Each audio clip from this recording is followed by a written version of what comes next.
Assalamualaikum warahmatullahi wabarakatuh. Sahabat-sahabat dimanapun Anda berada, semoga kebahagiaan, kesejahteraan, keberkahan bersama kita dan orang-orang yang kita cintai. Amin, amin, amin, ya Rabbal Alamin. Salam NKRI harga mati, salam Pancasila Jaya, salam sejahtera untuk kita semua. Kali ini saya akan mengajak saudara-saudaraku sekalian untuk menyimak ceramah dari Haji Raden Syarif Rahmat RSKMA yang saya yakin ini pas dengan fenomena saat ini, dikemukakan dengan dalil-dalil yang sangat akurat dari Al-Quran, kemudian dengan analogi-analogi yang tepat untuk masa kini khususnya. Nah, ini terkait dengan sifat-sifat iblis dalam Al-Quran dan lain sebagainya.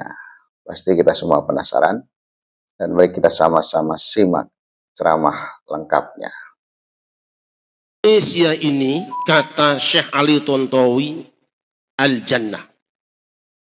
Dalam buku yang namanya Fi Indonesia, dia mengatakan Yaumun fil jannah, satu hari dalam surga. Yang kumaksudkan dengan surga bukan surga di akhirat, karena untuk masuk ke dalamnya harus ada amal yang baiknya. Yang kumaksudkan dengan surga adalah bukan Swaisira, surga di dunia bukan Yaman, surga dunia bukan Sabah, surga dunia bukan Swaisira, surga dunia adalah Indonesia. Allah Maha Pengasih Penyayang. Turunan Adam boleh masuk, malaikat boleh masuk, jin boleh masuk. Dengan satu catatan, jika engkau berada di dalam surga Indonesia, ikut sujud menghormati Adam. Tapi kalau kamu pamer silsilah, menghina penduduk Indonesia, keluar dari Indonesia. Jelas apa jelas? Gitu aja kok. Sudah keluar, rupanya terusir, tapi bukan mau umroh loh ya, bener usir. Begitu mau berangkat masih sempat ngomong. Fabima aghwaytani la'aq'udanna lahum siratakal mustaqim. Ya Allah, karena engkau telah menghukum, mengkriminal saya akan terus mengganggu penduduk surga ini. Turunan Adam akan saya ganggu. Dia yang melakukan kriminal, melakukan tindakan kriminal, Allah dituduh melakukan kriminalisasi. Jelas ya? Dia yang melakukan kriminal, dia yang melakukan kejahatan, Allah penegak hukum yang dituduh melakukan kriminalisasi. Itu adalah iblis. Dah. Adam santai saja yang dihina, tenang be. Sekian tahun keluar, berada di luar negeri. Pulang. Anehnya iblis bisa masuk ke dalam surga. Kenapa? Ada yang mengatakan bahwa iblis masuk surga itu karena ada kendaraannya ular. Rupanya kelompok ini bisa masuk istana karena ada kendaraan politik yang menampung dia. Maka saya bilang, NU punya politik, awas. Muhammadiyah punya politik, awas. Partai politik mana saja yang kemasukan kelompok ini, jangan didukung.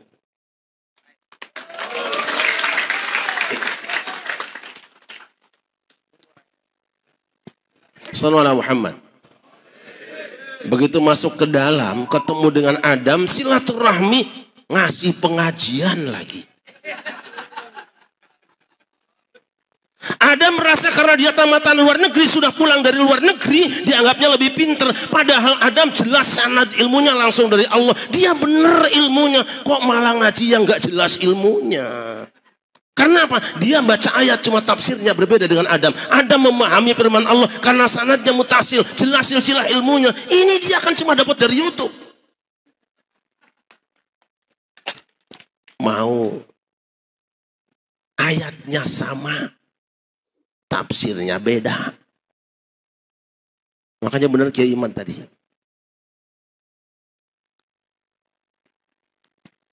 kudu jelas gurunya. Saya pernah canangkan dengan Kiai Ma'ruf Amin, dengan Bang Roma Irama, dengan beberapa tokoh ketika haul Syekh Nawawi Al-Bantani, pastikan bahwa referensi keagamaan orang Banten semua kitab-kitabnya Syekh Nawawi Al-Bantani. Kami juga pernah rapat dengan siapa namanya Bupati Serang, Bu Ratu, sudah kita rapatkan bahwa kita akan jadikan kitab-kitab Syekh Nawawi Al-Bantani sebagai rujukan bagi orang Islam yang berada di Serang dan sekitarnya. Walaupun sampai sekarang belum selesai, saya tidak tahu apa urusannya. Apa sulitnya? Karena pengajian cuma satu pengajian tapi meyakinkan. Adam tertipu, jatuh. Jangan ngundang pengajian model-model dia. Walaupun judulnya, ayatnya sama, kitab sunnahnya sama, tapi kepentingannya berbeda. Apa kepentingannya? Kepentingan iblis adalah menjatuhkan Adam dari kemuliaan, merebut kekuasaan, menggulingkan kekuasaan. Itu pengajiannya iblis. Di mana-mana cuma ganggu kekuasaan yang sah.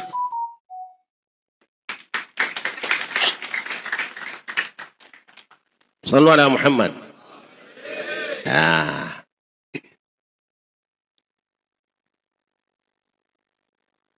Beres. Adam jatuh dalam krisis, dalam kehinaan. Ada pertanyaan sekarang.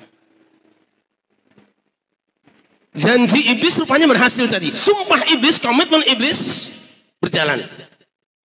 Kiri, kanan, depan, belakang, semua akan kami datangi, akan kami didik gembleng umat manusia. Wala tajidu aktsarahum syakirin. Tidak banyak orang yang bersyukur. Sampailah kepada Bani Israel, NKRI, Negara Kesatuan Rakyat Israel. Mereka karena berpecah belah dari berbagai macam suku, gara-gara berpecah belah kemudian mereka dijajah oleh Jalut dan pasukannya. Mereka minta kepada Dewan Syuranya supaya diangkat seorang pemimpin. Begitu diangkat seorang pemimpin, protes. Innallaha qad ba'atsa lakum Taluta malika. Sungguhnya Allah telah mengangkat di atas kamu untuk kamu semua Talut sebagai raja, sebagai pemimpin kamu. Protes. Kenapa? Selama ini kalau ada pemimpin dan nabi dari dua suku di antara 12 rakyat, yaitu Bani Yahudi dan Bani Lawi. Lu tafsir toh? Jadi Yahudi itu ada dua kelompok suku yang selama ini pamer karena selalu dipilih oleh Allah Subhanahu wa taala. Kalau nabi atau raja pasti dari Yahudi atau Bani Lawi. Kalau bahasa Yamannya Lawi.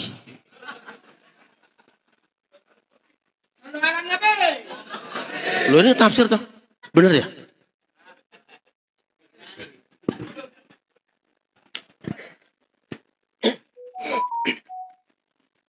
Begitu diangkat Talut menjadi panglima, mereka demo, marah mereka. Anna yakunuhu lahul mulku alina wa nahnu haqqu bil mulki minhu wa lam yu'ta sa'atan minal mal. Bagaimana Allah angkat seorang pemimpin bagi kami adalah si Talut. Dia bukan Bani Yahudi, dia bukan Bani, dan dia adalah orang miskin. Rupanya tidak boleh jadi ketua organisasi. Jadi ada majelis apapun ketuanya kudu dia. Main hadroh juga yang keringetan orang lokalnya, yang nyanyi dia, amplopnya buat dia. Itu dia. Makanya hari ini bukan saya anti hadroh. Hadroh sudah hebat semua di sini. Kita tampilkan musik klasik asli Indonesia hari ini.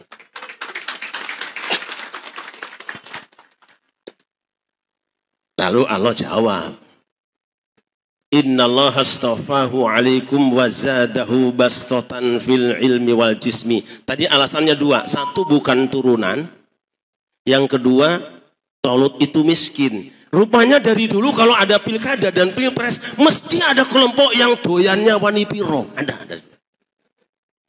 Allah jawab, Innallaha astafahu alaikum wa zadahu bastatan fil ilmi wal jismi. Allah pilih dia, sudah kehendaknya. Tapi paling tidak Allah unggulkan Talut karena dia unggul ilmu dan fisiknya. Bani Lawi pamer turunan, sedangkan Allah jawab yang benar adalah ilmu pengetahuan. Kalau begitu, mana yang hebat? Turunan apa ilmu? Mana yang lebih mulia? Turunan apa ulama? Maka kalau ada orang yang mengatakan satu orang turunan mulia yang bodoh lebih mulia daripada 7 kiai yang alim, ini adalah otak-otak Yahudi, saudara-saudara. Kan gampang aja kan ngaji mah. Kira-kira sudah ada belum Yahudi?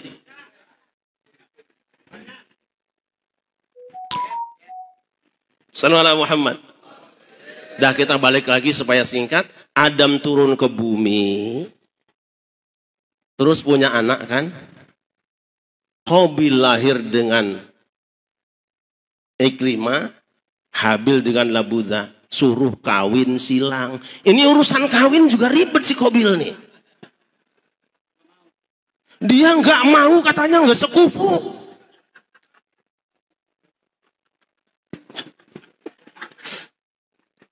Ini tafsir mana? Tafsir Syarif Rahmat lah gitu.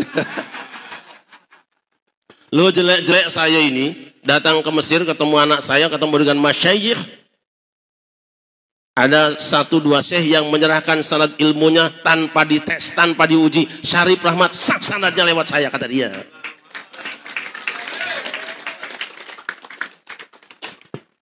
Urusan kawin saja ada yang ribet. Dia maunya kan sama adiknya yang sekufu, sama kebarannya. Jadi konsep yang meributkan soal tidak boleh kawin merasa lebih mulia daripada yang lain, lebih senior daripada yang lain. Ini adalah konsep Qabil.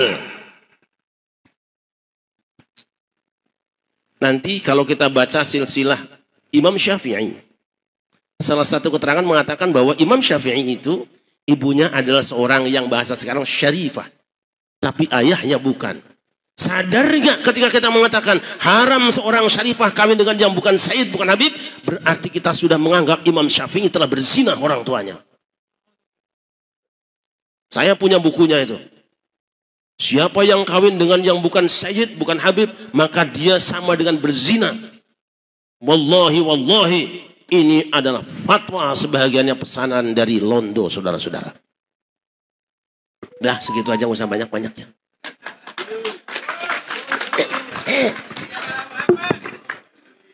Nah, sudah sama-sama kita simak ceramah beliau yang disampaikan dengan lugas, tegas, akurat, dan sesuai dengan fenomena yang terjadi di Indonesia saat ini.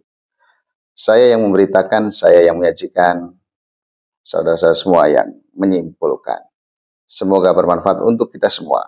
Wassalamualaikum warahmatullahi wabarakatuh.